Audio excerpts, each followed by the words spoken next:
Hi, everybody. Well, I am Debby Simmons, and I am a therapist in private practice.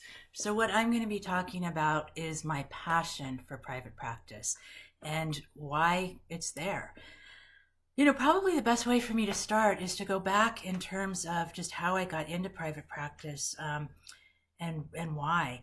And, I've got to tell you, this idea about private practice has been with me since I was in high school. I took a psychology class. It was actually called a psychology and literature class when I was a junior in high school. And I knew right away that I wanted to go into psychology and I wanted to be in private practice. Now, of course, I had no idea what that meant. I just envisioned myself being a counselor, helping people. So the idea came about really, really early on. I was always the one who would help my friends and people would go to, and I was a good listener and all that kind of thing.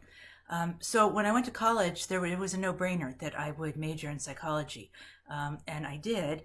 What was also really important to me was spirituality, and so I actually double majored in religious studies and psychology. And I knew that I was going to find a way to combine those. I had no idea kind of what that was about. When I graduated from college, though, I started teaching high school. It was not expected. I was not going to school to be a teacher, but I had actually stayed in touch with a teacher of my high school, and she was currently the head of the religion department at a local school, and had her over for dinner one night when I was getting ready to graduate, and she offered me a job as a religion teacher. And I'm like, wow, I hadn't even thought about what I was actually going to be doing. But that was pretty cool. And that's really is how I started my career. So I went into teaching, but I also went back to school at the same time and was going to get my teaching credential, and I was also continuing on with my master's in counseling because I didn't want to give that up. So I began teaching, and I then went into counseling at the high school level. So I was getting some hours there. And when I began my internship, I had done agency work through practicums and that kind of stuff, but I did my internship with a therapist in private practice. I knew that this is what I wanted to do and the direction that I wanted to go. And so I thought I need to learn about this. And it was also something that I could do while I was teaching at the same time. So my career has basically been teaching high school and doing, part-time therapy. Started in private practice, still didn't really, it was great, but I think I did it because I had two different jobs.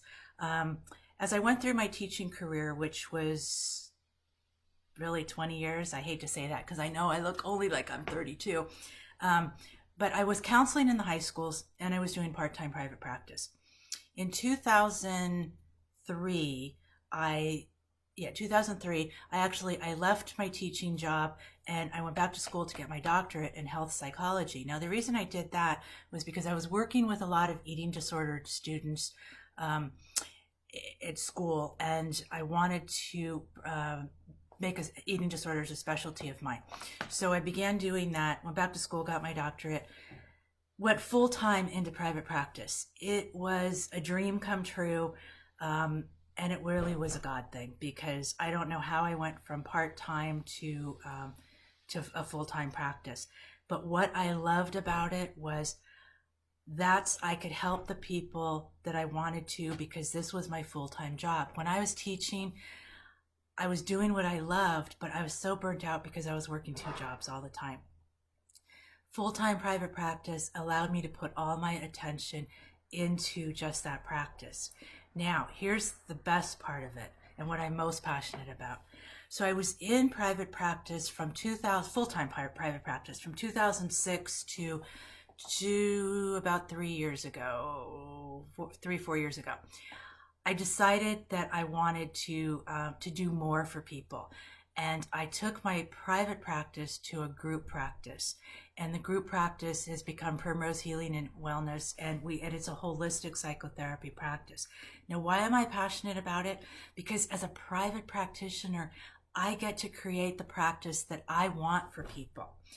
I get to reach out to the clientele that I want to work with. And when I first started in private practice, I was taking insurance. I was getting paid $60 a session. You all know what living on that is like.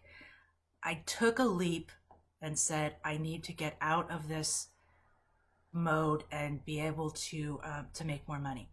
So I stopped taking insurance. That was a huge thing for me. But by doing that, it freed me up. I didn't have to adhere to the rules of the insurance companies anymore. I didn't have to limit my sessions with clients. I could do the type of therapy that I wanted to do. And I could become a holistic practitioner and bring in other people into my therapy who could support the work that psychotherapists were doing. So for example, as a therapist, I would always be referring people out to a yoga class, or go get a massage, or go do these things for yourself. I decided to bring that into my practice. And as a private practitioner, I can do that. Nobody can tell me what I can and can't do within the guidelines, of course, our ethical and legal guidelines. But that has been exciting. I'm marketing my practice as a holistic psychotherapy practice, saying that we've got therapists there. We have people who do energy work. I recently just hired a nutritionist and functional medicine person. I've got somebody doing yoga and meditation. Even during all this coronavirus time, I'm still bringing people into the practice. I am blessed to be able to have a job during this crazy period of time because I'm good at what I do. I know a lot of therapists are really struggling with teletherapy. I started doing teletherapy a couple of years ago. I feel really comfortable with it. I can grow my practice throughout California at this point. I've gone back and to many trainings, and I've learned how to do marketing. Being in private practice has allowed me to become an entrepreneur. Not that I wasn't before, but I'm running a business, and I'm in charge, and I get to train other people to be holistic practitioners. I get to help more people today because I'm in private practice, and I can bring to the practice and to my employees what I believe to be the best way to treat people. And that's really exciting for me. In the last couple of years, Primrose has grown, and I'm thrilled about that. I hope I will never lose this passion. Even during this time when things are so uncertain, I am even more passionate about what I'm doing because there are so many people out there that really need help. And I keep trying to find new ways to reach out to them. I had a meeting this morning with my staff, and we're trying to brainstorm on how to do more video marketing, how to really reach out and do things in a new way. We have an intensive program that me and my staff have created, and I'm so excited about that. I couldn't do that if I wasn't in private practice. We're marketing our intensive program to all of California. That's what I'm passionate about. I love work. I love doing what I do. You know what? Mostly, I love being a healer. That really touches my heart. That's the core of who I am. And you know what? The other thing that's really important to me, everything that I'm doing, I didn't go out because I was ambitious. I really one day found that this really was a God thing. I think I used that term earlier. I follow what God wants me to do, and that's how I live my life. And Primrose Healing and Wellness is about, if I trust in God and do His will, it's going to help me to help people. And that's exciting for me. So that's my story, and I look forward to hearing yours. Have a great day.